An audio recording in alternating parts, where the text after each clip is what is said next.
Hey guys, Tisha here, and we're back for another Sister Wives Season 2 rewatch. This time it's Season 2, Episode 4. I want to apologize in advance if you hear a whole bunch of commotion. It's Saturday and it's beautiful out, and the kids are playing in the background where I normally film. So if you hear anything, try and tune them out as I'm trying to tune them out. We begin this episode with the Brown family getting ready. It's Halloween time, and we see them heading to the park for pizza, and then they're gonna go to Evans Park where they're gonna pick out their pumpkins. Both Mary's Child and Logan are driving. Mary and Janelle talk about how it's so crazy that they have children that are old enough to drive. We see the families getting ready to head out to the park, and it's a whole task. Janelle is standing there looking at them, looking like she's kind of annoyed, but she's just letting them do what they do. And it's a bunch of confusion as to who's going into what car and who's sitting with whom and why they're taking so many cars. And over the years, as long as they've been doing this, at this point, it's been 16 years, I don't understand why this is something that is so hectic. Pick which vehicles you're going to take. You already know how many seats are in each vehicle. Assign whatever kids to the vehicle and keep it moving. As soon as I finished writing that, Janelle said exactly what I said about at this point she's ready to make assigned seats. And I think you should. Mary adds that part of the reason why they probably haven't done assigned seats is because different kids want to ride with different moms. Some of the kids may be fighting with each other. It just all depends on how they're feeling on a certain day. To me, none of that matters. You're giving them too many options. Assign them a vehicle, maybe even assign them what row they're sitting on in that vehicle, and let's get to moving. It should not take extra time to decide where you're gonna go. I remember when we would go camping with the kids, at one point we're talking about, we had at least, I wanna say 42 kids that were going camping from ages 10 to 17. And one of the things that we made sure that we did was we knew we're going to have X amount of 15 passenger vans. You get this, you get that, you get that, and you get that. And it worked well. It didn't cause all this unnecessary confusion. And then you rotate. Maybe you don't have this set of kids always with this kids. Maybe you ride with Robin this day, and you ride with Janelle on this day, or maybe going there, you ride here, and coming back, you do another. It was too much for no reason. They're at the park. We see a whole bunch of Domino's pizza laid out. They talk about how they normally don't eat pizza because of how expensive it is, but it's something quick, and they wanted the kids to have a treat and enjoy themselves. We then see them go to the farm, where they get pumpkins, they get to hold bunnies, they jump on trampolines. I did see a tractor pulling people, so there probably was hay rides and things of that nature. And it looked like a good time. They got a lot of pumpkins. Each child was able to pick out their own pumpkin, didn't matter what size or color, whatever they wanted, they got to get. I know some people actually like carving pumpkins. I'm not a part of some people.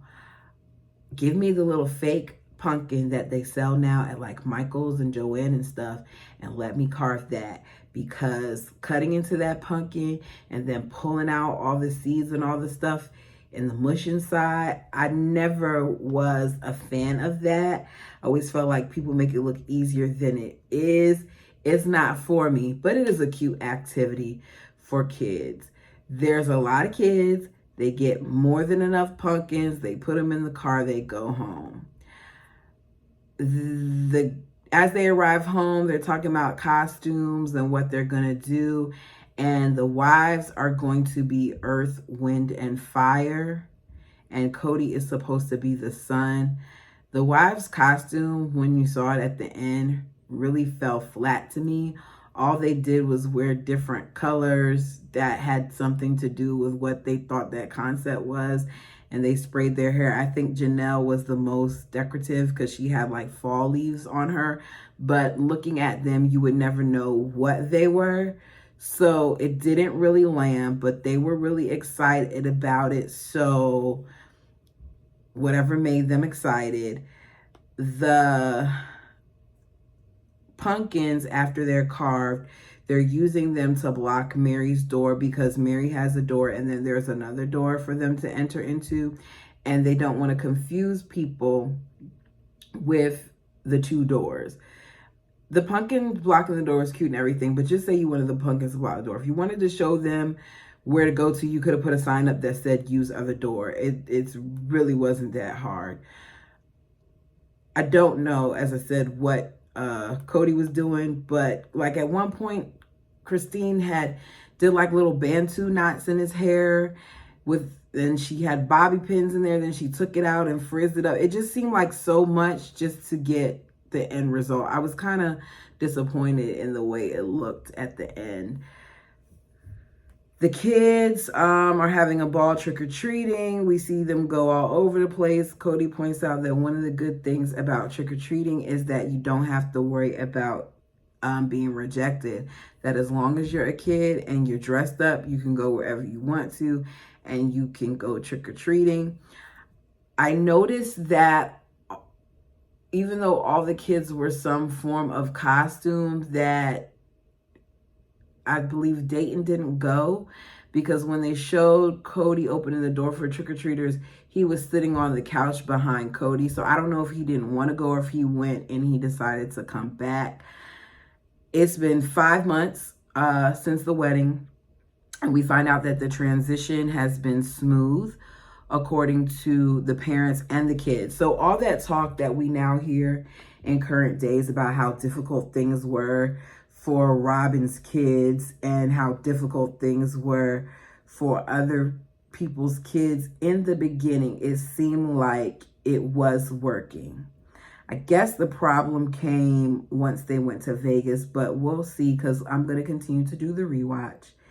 As they're sitting in confessionals, one of the kids, Savannah, accidentally pulls Brianna's hair and she starts crying.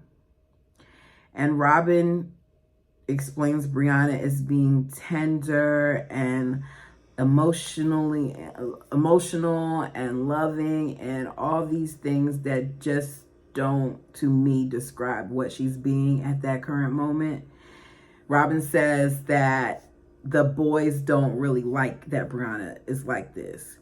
The boys say that they like Briana and they like the family and the girls, but Gabe points out that Briana will cry for no reason.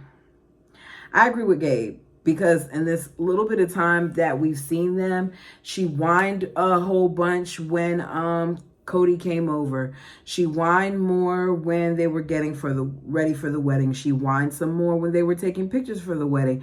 She's whining now, sitting in this confessional. And I say whining because nothing is wrong with her and she's crying. And it's just overly dramatic. And I'm trying to remember that she's a child, but us as parents need to kind of teach our children. Okay, I can't say need to teach our children how to react, because we can't teach our kids how to react.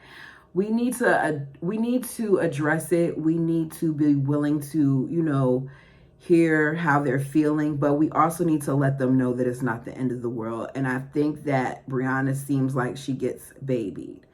The older kids even mention how they were raised differently than Robin's kids. They didn't just bring up Briana. They said her kids, period.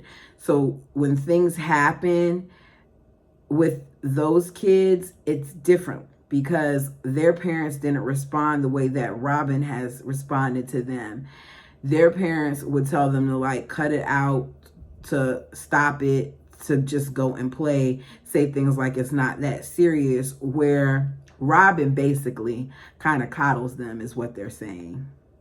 Logan says that despite all of that, it's worth it because it's teaching them patience. I will say this about Janelle and even Christine's kids, but really I'm talking about Janelle right now. Janelle's kids are so intelligent. I don't know what Janelle did work-wise before they left Utah and she had to quit her job, but all of her children are very, very smart, to the point where like high ranking, high honors, very active, just her kids are very, very, they're just dope kids. I've noticed that over the years, and I feel like that is due to Janelle, but it has something to do with Christine as well, because Christine's children are very intelligent too, and I like listening to them speak because sometimes they sound just like her. It's just something that I've noticed. As they're outside, this is jumping around a little bit, but while they're outside doing the pumpkin thing, Cody accidentally butt dials 911, and him butt dialing 911 has them talking about this police investigation and how it's made them so nervous. And Janelle says, like, now when she sees a police car on the street, that it makes her uncomfortable. She doesn't look at it the same way that she used to. And I'm gonna be honest, police cars make me nervous too, in a way that they didn't used to. I remember a couple weeks ago, I was operating my boyfriend's vehicle, and my boyfriend has a very, very nice SUV, BMW X, whatever. Very, very nice. Like, ooh. Anyways, I was driving it, and yes, his windows are slightly tinted, but I noticed that a police officer was following me turn for turn into his neighborhood, to the point where he followed me. I'm pulling into the driveway, getting ready to push the button to go into the garage, and he stopped in front of the house. I know he was running the license plate. I know he was probably wondering, okay, this says that it's a male's car. Did this woman take this or whatever? I don't quite know. I'm trying to be reasonable about it. But when you follow someone turn for turn into a community and they're pulling into their driveway to go into the garage and you're still sitting there trying to run plates, that's a bit much, if you ask me. And I guess this is not the same thing, but that's kind of how heightened Janelle and the Browns are feeling in regards to an officer presence, because they know that they're being investigated. Christine says that at this point, she doesn't want to keep talking about how Robin's kids are integrating with the family and vice versa, that they are all family.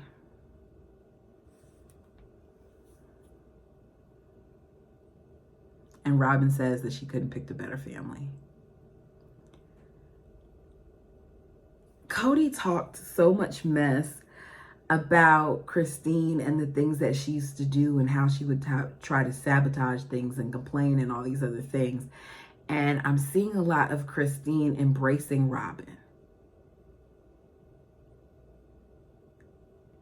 For a long time, I thought it was just Mary that was, overly there for Robin and nice to Robin and all these things, but it really wasn't. This whole family was there for Robin.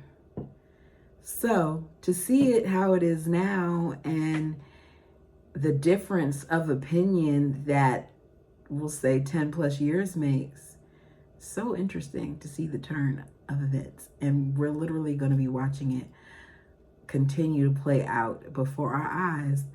That's all I have. It wasn't a lot. This was really a light episode that I didn't need to take a whole bunch of notes on, because it was, very much so kind of a filler to me. I could have did without it. Like, it's Halloween. They didn't do anything spectacular. Let me know how you guys feel about the episode. Give me your thoughts and opinions down below. Until next time.